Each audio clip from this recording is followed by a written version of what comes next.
Hello, hello. Hopefully you can hear me. Oh.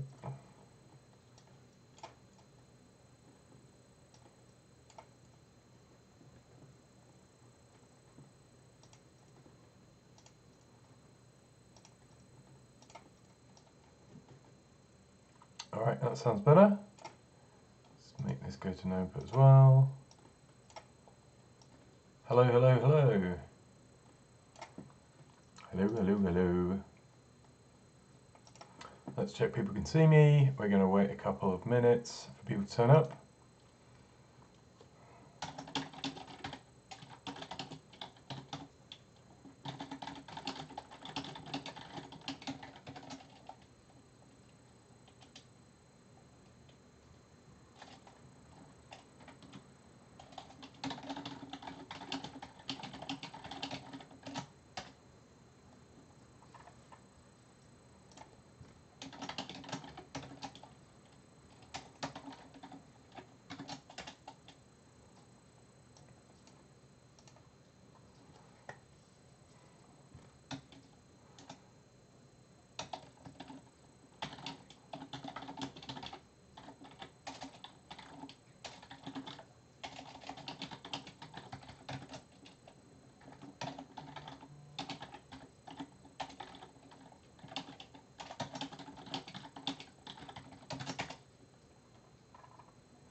Good, good. So Ben is in the chat and I think he's telling me that everything looks and sounds okay. So that's great. We will get started. So, what is this stream about? Well, I recently finished a new Alien Alarms album, which I'm very excited about. I'm going to share a link right now. And I asked some of my favorite producers if they might be interested in doing a remix of one of the tracks. So Ned said, "Sure, that sounds fun. Let's do it. Let's do it live on a stream." So here we are. And Ned doesn't know it yet, but the track I've sent him to remix is Moloch. So we're going to talk about the making of Moloch, and then we're going to head over to Ned's stream to watch him remix a track that he's never heard before. Hopefully that sounds like fun. It sounds like it's going to get very silly, so I'm looking forward to see what he comes up with. So before we get to the remix part of the stream, I'm going to talk about how we made the track. I really like hearing stories about how music came to be. I see lots of questions about how to start a track and how to turn loops into full tracks and how to finish tracks. So as well as talking about like music production tricks, I'm also going to talk about the creative process. Like, how did this start? How did it go from loops to tracks? How did it go from a track to a finished thing? So I'm going to talk about that hopefully as well as we go along. Hopefully that sounds good and we'll have a nice time. If you have any questions, please put them in the chat and I will try to notice and answer them as we go along. So hopefully everything sounds okay, everything looks okay, and we can get going. So the story of Moloch begins with an old friend of mine, Chris Collis, who sent me some amazing loops. So Chris is an amazing drummer. He plays in TTNG and as Living Arrows, but he also makes electronic music as the Otter Years, and he's built an incredible Euro rack modular, which he uses to do it.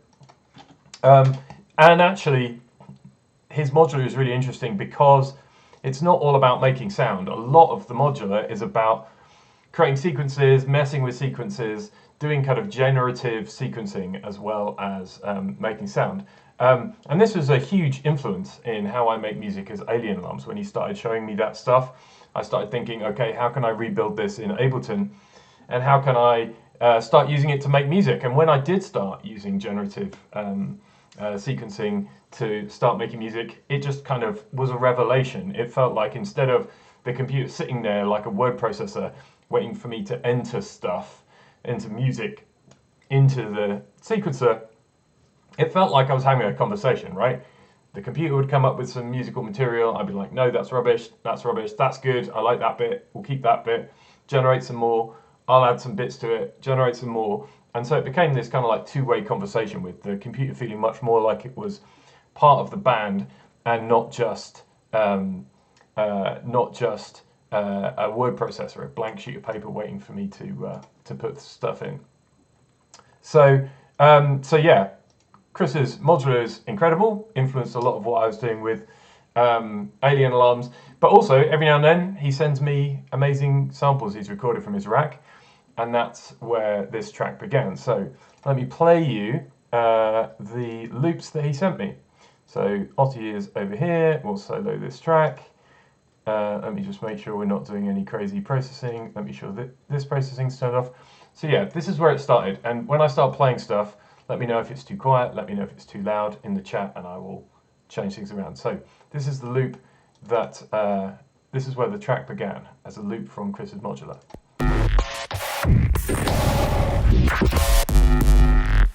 It's pretty harsh. I probably should have warned you in advance.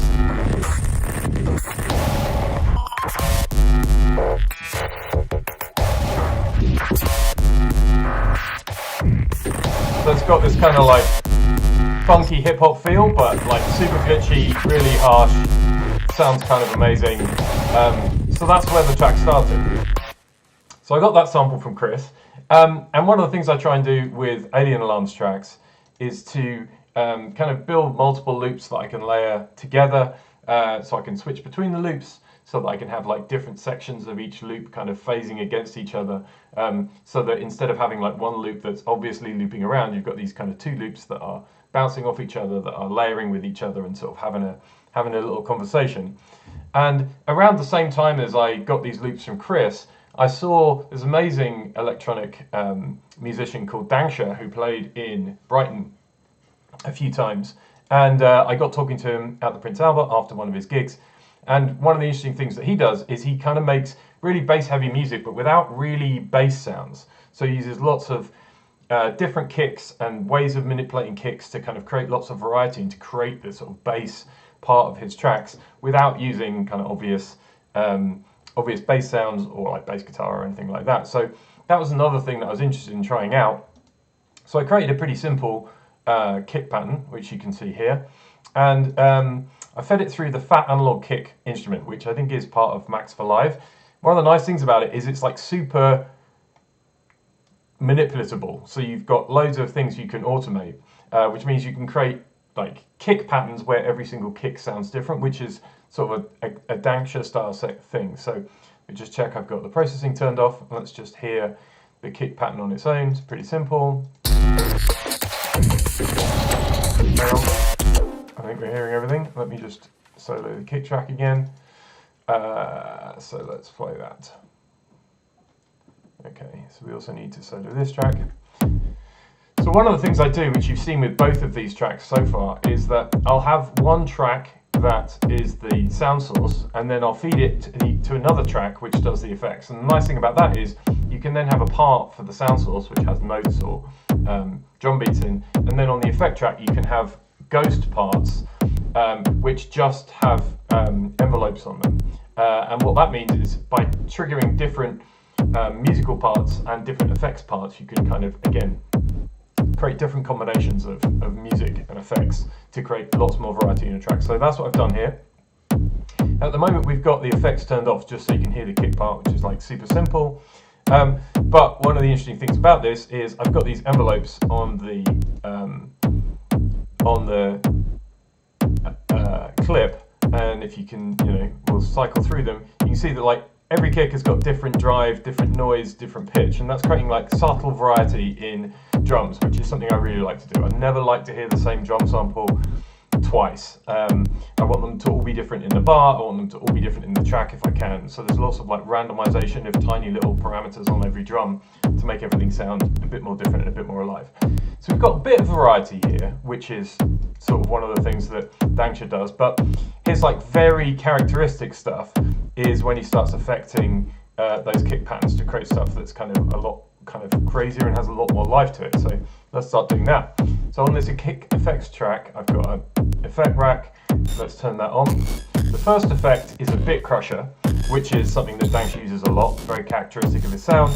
And as you can see, I've got automation on both the rate and the bits. So now the effect is rhythmically changing. If we look at the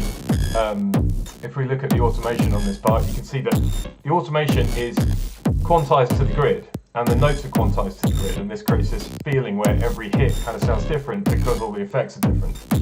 So we've got a bit crusher, and it's creating some interesting variation in the sound, but it's quite fizzy as well. So then after that we've got a filter, and you can see already before I even turn it on, the filter's got loads of automation as well. Frequency, the resolution, the resonance, and the actual filter type are being automated in time with the music as well. So if we turn that on, we get something like this.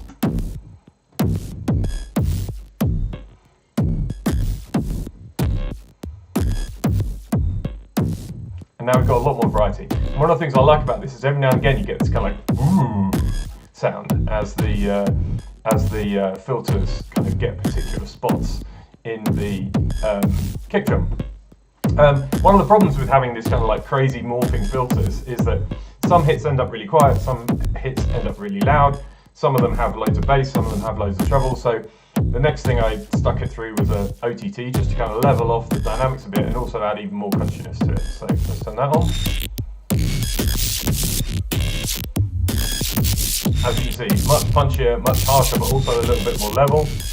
And then the last thing in this change is EQ, because some of the hits have got like a really, really low. Oh, looks like we've got some automation on the master channel. Let me turn that back up. The last thing is an EQ. So we want the kick to be emphasizing that kicky, chesty frequency, and we want to cut off all of this like super low end that would otherwise create loads of rumble. So turn that on. Now it sounds like more like a kick. You can hear the pattern, but every hit is like very different. It's got loads of motion going on, loads of craziness, and it almost sounds like an entire drum beat, even though it's just one kick drum, which is one of the things that Danks does a lot. So now we've got this loop, we can now start layering it up with the loop from Chris. So we turn it back on, it's going to be a bit much. So I'm going to do that now. Be prepared. So now these are the two loops playing together. And one of the things we want to do is kind of like make room for each other. So again, we've got a bunch of effects that we've got on Chris's loop, so let's turn those on as well. And we'll walk through those, so turn these on. So again, we've got this rhythmically modulated filter that's just like pulling out little frequencies from Chris's loop.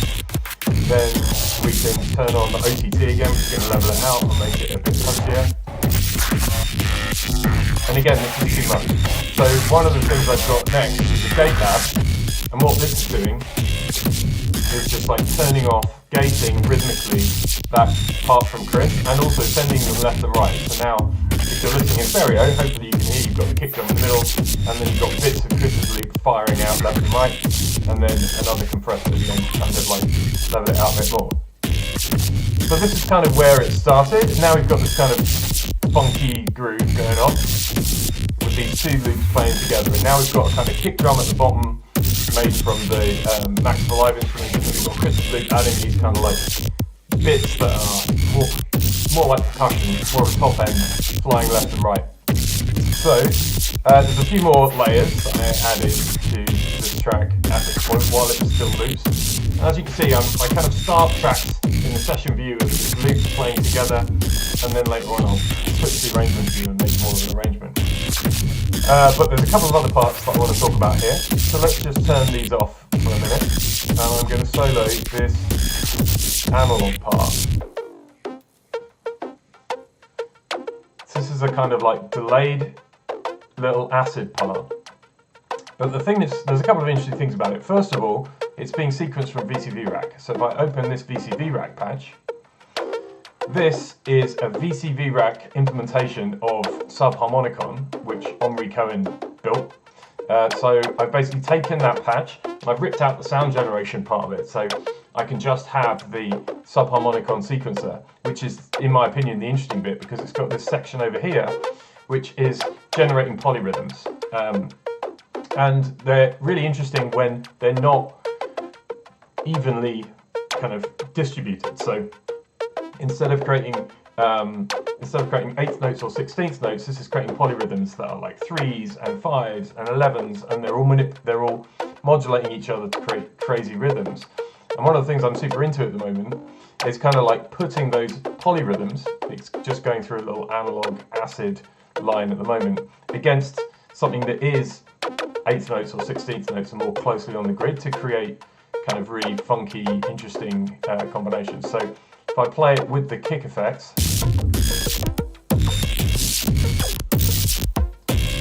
you've got this kind of like polyrhythmic acid stuff going on against this harsh, thumping kick drum beat. It creates an interesting rhythm. And then we can put Chris's loops back on top as well. And we've just got like loads of interesting syncopation happening, kind of like super funky techno, loads of movement just up my street. And then there's only really one more part on top of this, which is like a little percussion loop, which I think I got from somewhere in Ableton. Just using little slices of it, using the arpeggiator and randomization to kind of create variety in it. Just add that as well. So that's the kind of like main loop groove where I got to, which felt like it was pretty interesting. And then I started thinking about, okay, what's the part B? A lot of the tracks that I make are kind of functional, right? So we have this groove we're moving around. Good, we differentially take it to the bridge. Luckily, Chris sent me another loop which is in 6/4. So I was like, okay, let's have a 6/4 middle 8 section. Let's take it to the bridge, which then goes like this. 1, 2, 3, 4.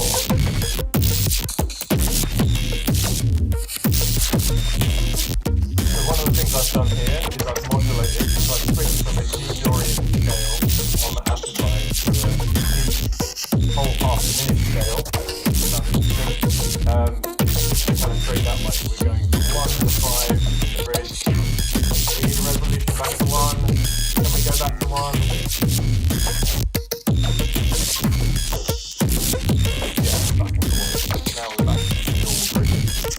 Again, one of the things I tried to do with this bridge section is kind of make it connect to the normal 4/4 section.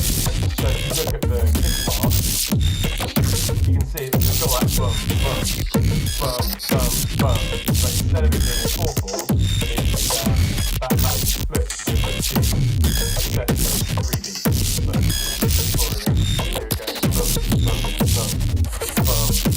bum, bum. So kind of connected to the normal feedback, but also slightly different. So there you go. That's how I kind of started the track with some samples from Chris, built a bunch of stuff on top of it, created these 2 sections. We've got an A section and a bridge, and then that's how the track kind of sat for a while on my hard drive. And then I recorded a different song with a friend of mine called Dr. Heather McKnight, who is a philosopher. And like when I heard she was a philosopher, I was like, okay, I need to record a track featuring her philosophy. And so I eventually convinced her to do it. Found some time, recorded the track Utopia. I'll share a link to it later. It's on the album. It's the first track of the album. But it's like this chill, dubby track with Heather talking about her philosophy. And it sounded great. When we finished recording it, I thought, wow, I really want to get like a contrasting track with Chris, who's Heather's partner, doing some of the kind of like super intense kind of punk industrial vocals that I'd seen him do as Bear Life. So let me share you a Bear Life track so you can have a listen to that if you would like to. There is a Bandcamp link. So I finished Utopia.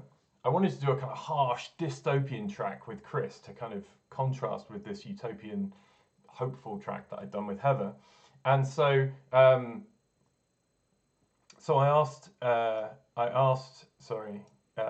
wow. Okay, thanks for letting me know, Ben. Ben's just told me my vocals have just got a lot quieter, so let me turn them back on again. I think it was about 8 dB, so let me try and fix that. Thanks for letting me know. I'm glad I was watching. Hopefully that sounds good again. Let me know in the chat. So anyway, recorded this track with Heather's Utopian Philosophy. Chris is an amazing punk industrial singer, so I was like, I want to do a dystopian track with Chris doing the vocals as a contrast. And this track seemed like a great place to start, right? We've got this like super harsh techno. It sounds very mechanical. It sounds like industrial dystopian music instead of kind of hopeful, dubby, jazzy, let's all work together kind of utopian music. So I asked Chris, he agreed, which was awesome. So I started thinking, okay, what are we going to actually, what's this track going to be about? And it was around about the same time that another friend of mine shared this article, Meditations on Moloch, which is like super, thanks Ben, which is like super interesting article about this demon that featured in Allen Ginsberg's poem Howl. And this demon basically used human society to torment humans using their own systems, right? So using laws and using capitalism is a great way for this lazy demon to like sow lots of discontent, to torment people without actually having to raise a finger. So it's a super interesting poem. And it got me thinking, okay, well, what would Moloch do in 2024, right? If he had access to the internet, if he had access to social media, how would he use those to torment humanity? Which seemed like a fun thing to write a song about. So I wrote some words as a starting point for Chris. We had these loops as a starting point for Chris. But then before he came in to record the vocal, I was like, okay, I want to turn this into a bit more of a track and not just like a bunch of loops in a jam. So let's switch over to the arrangement view and start talking about the arrangement. So I think I have to do that and this, and now we have the arrangement view. So I've got these really harsh loops that we've just been playing. But when I make tracks, I like to have contrast. I like to have quiet bits that make the loud bits sound louder. I like to have pretty bits that make the ugly bits sound uglier. So the first thing I was doing when I started tinkering with putting an arrangement together for Chris to record vocals over was like, okay, how can I make a nice, pretty intro to make the loops sound extra crunchy and nasty when they drop? So that was the first thing I played with. Let me play you a little bit of what I came up with. I think it's mostly just a preset Ableton stock key sound, but the thing I liked about it is that it kind of had this second trigger when you released the keys. So you would play a chord, you'd release the chord, and it would make a sound when you pressed it, and it'd make a sound when you released it. Let me play it so you can hear what I'm talking about. So you can see from the notes that there's just chords, but you're getting this boom, ba, boom, ba, boom, ba, boom, ba, this really nice rhythmic stuff going on, which I really liked. So tinkered with the preset a little bit and came up with this for an intro, which I really liked. One of the other things I like doing is taking the sounds from one section and then transforming them to create a new section. And this is probably the most extreme example of this. Like, I like to kind of create a melodic line and then kind of like twist it and chop it up and smash it to bits. And then maybe, you know, there's a hero's journey and it comes back at the end. This is probably the most extreme example of this. So again, I've got an audio effects rack, and let me show you what happens when it turns on. So this is the intro, the beat is going to drop, and then you can hear in this second section what happens to that little nice keyboard sound. Let me jump forward. So here it comes. So it's completely ruined. It is now a horrible siren sound instead of a keyboard sound, and that is using Fracture, which is one of my favorite kind of free sound design, sound manipulation plugins, because it can do this thing. It can take a keyboard part and turn it into something completely insane. So we've got Fracture going into a pedal, again going into OTT to kind of add some crunch and level it off, and then just Utility, which is spreading it out. So that's that section, and then we're going to get into the bridge section, where it's going to change again. So now it's back to being more like a keyboard. It's feeling a bit worse for wear. This time it's got this Cut It plugin, which is going to hopefully chop it up. I think it's kind of quite random, so let me turn up the random. There we go. I'll play that section again with the random turned up so you can hear what it's doing a bit more. But it's kind of a bit of a beat choppy thing. But as you can see, I've got like sets of 3 8th notes in this plugin, which means that when it goes off, which we're not actually hearing, then it kind of fits in with the 6/4 meter that we're using in the bridge. And then there's one final transformation at the end. And again, I like, as I said, I like making it so that the kind of original part maybe comes back. Maybe it's, you know, been fully disfigured by its journey, but it tries to come back at the end. So this is the final reprise of the synth part at the end. So it's back to being its little bouncy pad thing, but it's going through cut it because it's a bit wobbly, it's a bit disorientated. It's been on this hellish journey where this demon has kind of smashed it to bits with crazy technology, so it's never going to be quite the same again, but it's kind of coming back at the end. So that's one of the main melodic parts I put to it, and even just with that part, you've now got this like nice pretty sound. Everything goes nasty, it changes again, everything goes nasty, it changes again, everything goes nasty, and then finally it tries to get back to where it started from at the end. So there's like a little journey in that part. And then for the intro, I didn't want just that. I wanted some kind of like menacing foreboding, it's going to get weird and nasty and horrible. So I tried to do that with the bass line, so let's have a listen to that. Again, this bass line is pretty much a stock sound, I think. It's darkness bass. I think it's from the Heck sound pack, which I really like. Loads of cool IDM techno-y sounds in that. So it's just, I think I've just messed around with the harmonics in Operator a little bit here. So, but this is the bass line that kind of goes with that keyboard part at the start. It's pretty simple, but it creates this nice foreboding sound to contrast with the, let me turn that off, we can get rid of this. Creates this really nice kind of harsh contrasting sound with the pretty keyboard part in the intro. So let me just play them both together for a minute. Let's press solo here.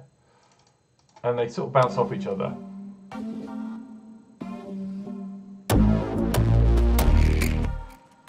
So you can kind of tell something's going to happen, something's going to kick off from that bass line. It's not just nice, happy synthland. And one of the things I've been trying to do with bass lines more recently is leave space between them, because again, it's about contrast, right? If you just have bass going the whole time, it's very easy for your brain to just sort of like filter it out. That's what brains do. They're like, oh, I've got used to hearing that, I'm just going to not hear it anymore. So I've been trying to have these like ba, ba, and then some gaps between the bass sounds so that when they come back in, they sound harder again. So that's kind of it. That's kind of the whole track. Those loops I showed you at the start, plus those 2 melodic parts are pretty much the whole thing. Let me turn soloing off. I'm going to turn the vocal off now, just to play you sort of the music arrangement, or some of the music arrangement without the vocal. This is roughly what Chris had to work with when he turned up to record this vocal.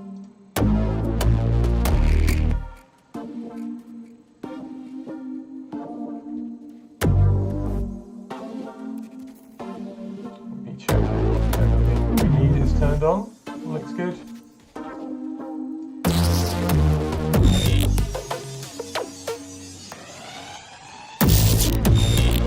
So the drums have come in, but they're quite spare. We haven't got a full beat happening yet. Just got a little, again, gaps to try and make the heavy sound heavier.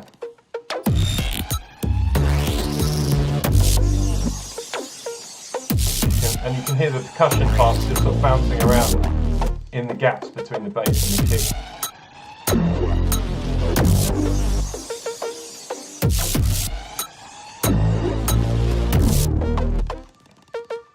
And then a little pad, the bridge is coming. Now we're in 6/4. Everyone is falling over themselves on the dance floor. What's going on? I can't dance to it anymore. Help! And now we're back in the main loop. And there's one thing I want to show you here. I don't know if you can hear it in the drums, but we've kind of got a snare. Let's just solo on.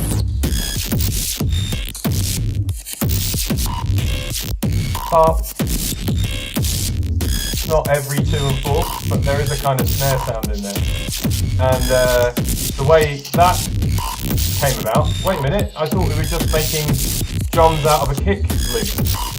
We are making drums out of a kick loop. We're not going to betray Dangster, we're going to make all of our drums just out of this one kick VST. But the way we're getting the snare sound is just by, if I show you the automation.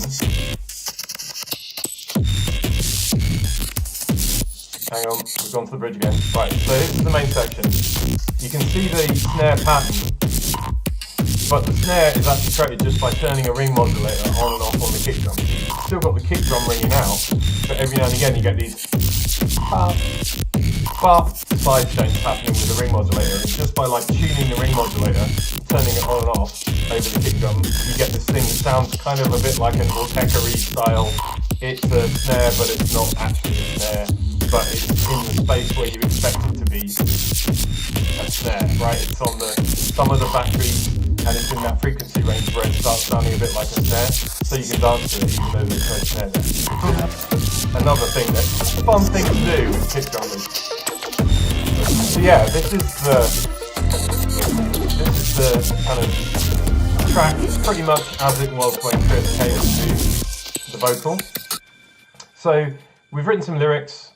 We've imagined what Moloch is up to in the 21st century. I wrote the start of some lyrics just to get Chris started. He had this track, but then he just kind of like freestyled it. He freestyled the rhythms, he made up words, he did this amazing improvised vocal performance, which sounded great. And pretty much the only thing I said to him was like, try and sound a bit like a demon. So he was like, extending his S's so they sounded snake-like and a bit demonic, and he was like dragging out the end of his words, which gave me lots of opportunity to like mess with the vocal afterwards. So the timing was pretty loose. There were lots of different timings that he was trying out at different parts in the vocal, but there were like two rhythms that I really liked that kind of came back quite a few times. One was like and a 2 and 3 and 4. And a 2 and 3 and 4. I really liked that because it sort of bounced off the 1 and sounded pretty funky. Bounced off the kick drum and created some like syncopation in the vocal line. And then the other one was just like 1 2 3 4 1. So I tried to like quantize the vocal parts to reuse those patterns as much as possible to kind of create some themes in the rhythms. And then there's kind of a bunch of different processing to try and make it more digital, make it sound more demonic. So Nectar just makes it sound good. Isotope Nectar makes vocals sound good. So that's where we start. Just clean it up, make it sound good. Then a bit of saturation, a lot of kind of high end, and taking out some mud with the EQ. Brain dance, beat repeat, create loads of glitchy, buzzy, digital demon sounds, and then just a bit of compression on. So let me play you some of the vocal on its own so you can hear some of that. Which develop its hand pies? Again, there's time stretching in the audio, in addition to the kind of beat repeat, creating the digital glitchiness at the end. And I'm turning on, if we look at the automation here, I'm turning on the beat repeat just at the end of phrases. I'm letting the phrases happen, and then these extended time stretched ends, and then splicing up the beat repeat to kind of create these kind of like digital crackles. So we're coming up to the bridge.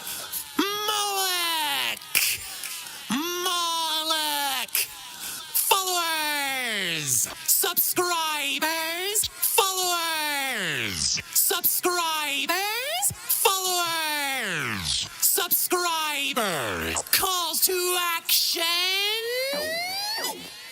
So yeah, amazing vocal performance by Chris, and then just lots of processing to kind of make it sound more digital, make it sit with the rest of the track, which sounds kind of like pretty digital and harsh and kind of techno.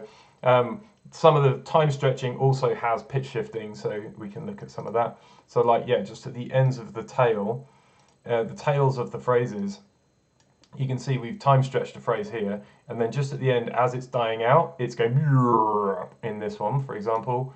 And then we've got a contrasting one. I think they pretty much alternate. So then the next one, the last word is stretched out again, and it's transposed up to create this kind of like kind of digital kind of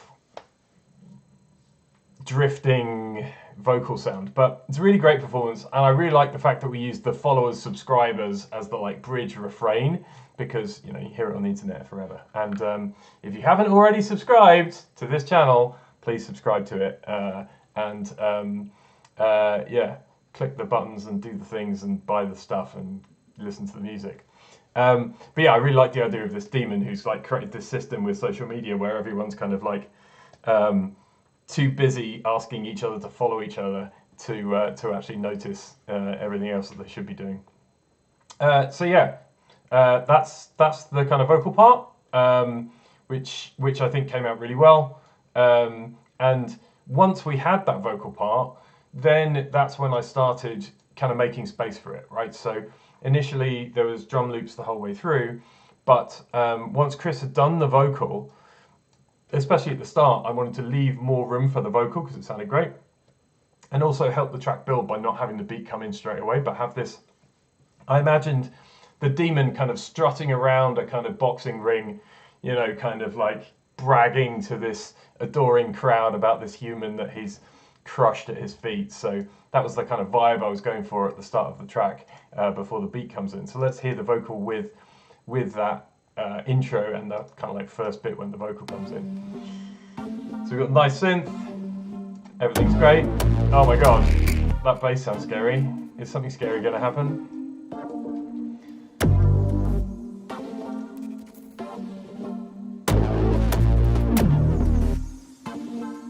And then it's going to do that bounce. And 2 words, 3 and 4. Fill their skulls with noise. Boom. Enough to drown their thoughts. Brag. Molech. Brag.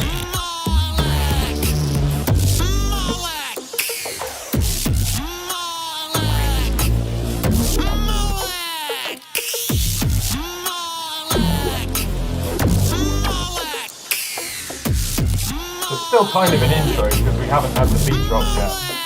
But then we're going to come to the first bridge. More of a beat. Also 6/4. What's going on?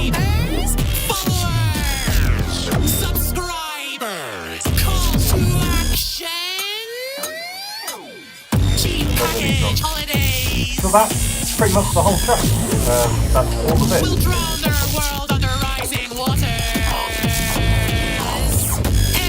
I'm just going to turn it down a little bit so I can do a bit more talking while the track's playing.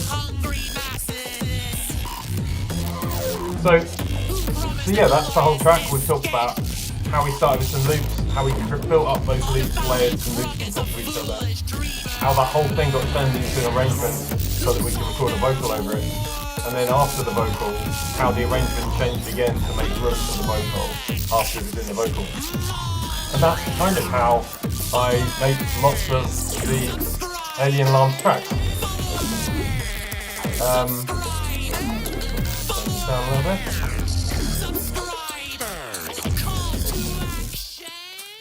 So probably the last thing to talk about before we hand over to Ned and watch him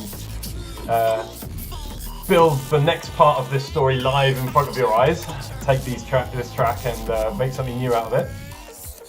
Probably the only other thing to talk about is like how the track gets finished, right? When it's got an arrangement and we've recorded all the parts, we're happy with the arrangement, it's sounding pretty good, how do I finish it off? Well, mostly that is just iteration, right? Mostly I will, when I get to this kind of point, I will bounce the track down to audio, I'll listen to it on a bunch of different systems, and I'll make a list of all the things that I think sound wrong, right? So maybe if the part sounds wrong, maybe there should be some more space somewhere. maybe, you know, something doesn't sound heavy enough or sounds too heavy, or something's in the wrong place, too loud, too quiet, mostly is what's wrong with mixes, and then kind of come back and iterate on it and iterate on it. And really, it's all about, I think the way that I've found to be really successful in terms of finishing tracks is to always try and make a list of the things that I need changing when I'm listening to it. And then if I have nothing to change, right, if I can't put my finger on it, if I can't say this track needs to be louder, or, you know, this needs to be more distorted, or that needs to be less distorted, if I can't figure out exactly the change I need to make, once that list of identified changes that I can make is empty, then the track's done, right? Because I'm just, you know, I cannot, even if there is something else wrong with it, I can't identify what I need to change. So once my list of things to change is at 0, then the track is finished. At some point in that process, I will get to the point where I'm like, right, I'm just going to chuck some of my standard mastering chain on there. I'm going to like do a rough master, so that then the mastering just becomes part of that process, right? And one of the nice things about this, and one of the great things about Ableton is you can often, if things aren't too insane, just set up a mastering chain in the Ableton Live set and do the mastering, you know, in Ableton, which means you don't have to burn audio and then put it in something else and then master it in that other program, and then, you know, that creates this huge kind of friction, which means everything just takes forever. You have to do this step of burning and then mastering and then burning and then mastering, and the back and forth becomes really hard. Whereas if you just throw the mastering chain on the master track in Ableton, yeah, you need a bit of CPU, but computers are insane now, so you can normally do that. Once it's in Ableton, then it can just become part of the mixing process, right? Sometimes you'll be tweaking the mastering plugins, sometimes you'll be tweaking the mix before it goes into the mastering, but it doesn't matter, right? Then nothing has been baked, right? It's not like the track can now not be changed and you can only change the mastering. If during the mastering process you notice something in the mix needs changing, then you can go and do it at the same time. So I think thumbs up to that way of working. I thoroughly recommend it. I'll just quickly talk about my mastering chain because we've got 10 minutes. This is pretty much the same one that I use on every single track. So first of all, I use Ferric, which is this tape saturation plugin, but I think it sounds really good on the master. I start off with the mix glue preset on Ferric, which adds a bit of compression, a little bit of saturation, and then I'll, you know, just tweak it. I'm normally looking for it to be doing sort of 6 dBs of compression maximum at the loudest parts of the track, and then again, like over here, we only want to be seeing the, you know, kind of 0 to 6 depending on where we are in the track. So that's where I go, but then, you know, I'll tweak things around. Actually, this hasn't got as much saturation as many of the Alien Alarms tracks because everything is pretty dirty and distorted already, so I don't want to go bananas with that. But I find this sound makes things sound warmer, just generally fatter. It's a free plugin, it's ancient, but I think it sounds great, so I'm going to keep using it. Fresh Air is a more modern plugin. It was given away free like a year or two ago, and again, this just adds like air and space in the high end with some saturation. And I find this is really good to kind of bring some life when you're making everything completely in the box. This is really good for like adding some air, making things sound like they're a bit more alive. I think it's really good. And then for limiting, well, for EQ and getting levels right and a bit of imaging, I use Ozone Elements. I think this is like Ozone 9, which is like super old, but again, I got it free or cheap a while ago and it still sounds good. On the equalizer, you know, I'll try and look for a gentle line. If it's a chilled out track, if it's a heavy track, you'll find that the frequency should be pretty much flat, but you can use that to like check out that, you know, identify any lumps, frequencies that are really sticking out in the mix. And again, because you're mastering it inside the Ableton session, if you see a frequency that's popping up, instead of having to pull it out for all the tracks, you can then just go and identify which track is causing that peak, and you can maybe EQ that particular track, which will probably sound more natural than using mastering EQ. So you might use the scope to see if there are any peaks in the master, but then go back into the mix to like do some tweaking and try and figure out where the collisions are that are causing that frequency to peak up. The other thing I think is really useful to do at this point is I've got a high pass filter at 20 Hertz, so if you've got a big fat bass system and you play this track on it, hopefully you've got big fat bass sticking out of it. But one of the things that's really useful to do here is just to like check that the mix sounds good when you do a high pass at 60 Hertz, because frankly, not many stereos will reproduce much below that anyway, right? So if you can do a high pass filter at 60 and you still hear bass and it still sounds big and fat and heavy, that's great. It'll sound good on kind of crappy little radios, it'll sound good on headphones, it'll sound good on laptops even, because you'll still hear the bass parts popping through even when there's not a lot of bass information. And if you can't hit that, then you can, again, you're mastering inside the mix, so you can go to your bass, you can add some more saturation on the bass to bring up some high frequency harmonics until you start hearing the bass peaking out, the bass line peaking out in this kind of 60 to 300 Hertz area. And then that means that you'll be able to hear the bass line even on a crap system that hasn't really got much bass. So that's a thing that I generally do in Ozone. But then most of it is tweaking the levels and the limiter and getting the character right. Because so generally I've got this, I've got U-lean, which I use for actual level measurement.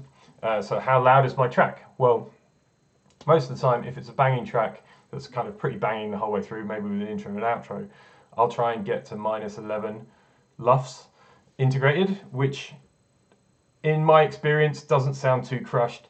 Sounds kind of loud enough when people play it on internet radio stations. Sounds loud enough when Tom Robinson plays it on Six Music. It kind of competes without sounding completely crushed to death. And I try and make the true peak at -1.1 so that it's not going to get ruined if you upload it to YouTube or it gets re-encoded somewhere along the line. And that's what I'm doing here. So I'm just setting levels in Ozone such that U-lean is going, yeah, the true peak is -1.1, and setting the threshold so that the integrated loudness is around about -11. If the track is more dynamic, if it's an orchestral piece or it's got like, really big build, then instead of trying to get 11 across the whole track, which will really push the loud parts, I'll instead try and get to like -10 on the loudest part. So, and that's really the final bit, right? I'm happy with the mix. I'm happy with the master. While I've been mastering, I've been tweaking the mix when I've been identifying problems in the mix, even through the mastering processing.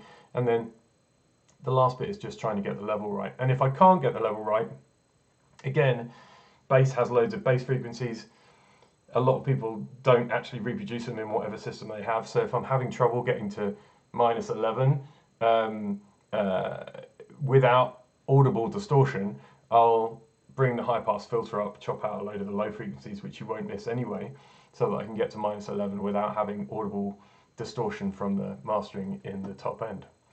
So that's it. That's the whole thing. That's the whole process. Yeah, that's loops to arrangement to like how do we make the vocal, what's the track about, how do we record the live parts. So like in terms of equipment, the vocals just recorded on a Rode NT1 that I've had for like 25 years, I think, and I've got a nice little isolation shield, so it sounds super dry even in this kind of untreated room. Still sounds pretty good. And then straight into the box, so there's no analog outboard.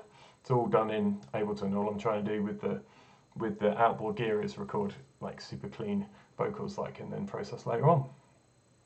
So that is pretty much the whole track. If you've enjoyed the stream, please let me know in the chat or let me know some other way, and I will do some more. If you are free at 7 p.m. on the 2nd, I'm doing a listening party for the whole album on Bandcamp. I'm just going to put a link in the chat for that.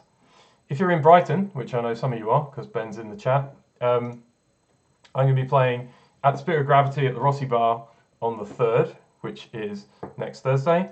So if you're in Brighton, please come to that. I'm going to be performing some of the music off this album with Ava Dubova, who's this amazing Latvian contemporary classical pianist who I've recorded several tracks with despite having never met in real life. So she's just sent me parts over the internet. We've had some like video calls. We met on Twitter. We've never met in real life. She's coming on the 2nd. So we'll listen to that. We'll be in the listening party together. Then we've got to rehearse a whole set for the Spirit of Gravity on Wednesday, on the Thursday, and then you can come and see what we come up with. So I'm really looking forward to that. If you're in Brighton, please come to the Spirit of Gravity at the Rossi Bar. And then the whole album is out on the 4th, which is next Friday. So if you liked Moloch, it's at the extreme crunchy end of the spectrum. There's lots of interesting melodic, jazzy, dubby stuff on the album as well as some other kind of pretty full-on techno tracks as well. So you can listen to a bunch of the tracks now on Bandcamp, and if you enjoy it, then please buy it on Friday the 4th of October, because it's Bandcamp Friday, which means I get slightly more money for each album. And now we're just about in time. In fact, we've got 3 minutes. So I'm going to say, any questions? 3 minutes for questions, and then we're going to head over to Nedstream to watch him put this track in a blender and turn it into something else. And there's a massive lag on the chat, I'm pretty sure, so I will play the track again while waiting for any questions that you might have.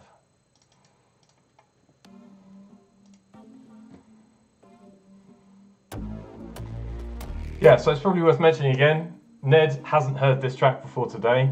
I sent him the stems from this track last night, but he hasn't listened to it. There's no plan, there's no safety net. He is going to be remixing this track live on his stream in a couple of minutes. So I'm going to be heading over there. It'll be lots of fun to see what he comes up with. I will put a link in his stream in the chat, link to his stream in the chat, because we couldn't get the fancy YouTube raid chains working. So I'm going to let the track play out. When it finishes, if there are no questions, I'm going to post a link to Ned's stream, and then we can go over there and we can watch him remix the track. And yeah, massive thanks to Chris Collis for sending me the crunchy loops that started this track, to Heather for making Utopia and inspiring me to want to make an evil track, and for Chris for recording these amazing demon vocals, which I think sound amazing. So yeah, really happy with how the track came together. I hope that you enjoyed hearing about how it was made, and I hope that you will enjoy watching it getting taken to pieces and put back together again by Ned Rush in a moment on his stream. So yeah, thanks for coming along, thanks for listening, and yeah, let's head over to Ned's stream and find out what he does.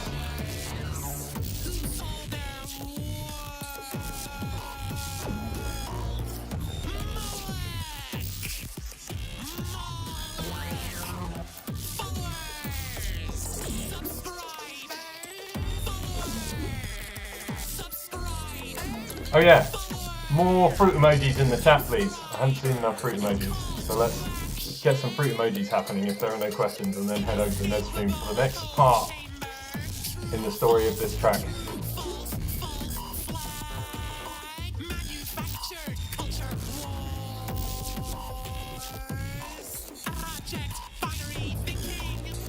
Alright, it's 8 PM, let's go!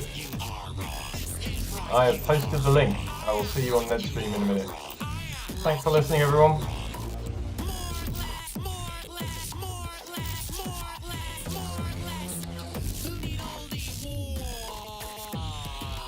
So, Ben, I've done this one live with Chris once before at the Rose Hill. So I would love to do it with Chris again. If you'd like to hear Chris do it live again, then please let him know. We probably won't do it at the Spirit Gravity, because that's going to be piano pieces with Ava. But I'm also playing at the Intox Extravaganza in October. So if you want to hear Chris do it live then I'd be super happy to have him perform it live again then. So anyway, hopefully I'll see you on Bandcamp, listening party on the 2nd, Rossi Bar on the 3rd, album launch on the 4th. Let's head over to Nedstream and see what he does.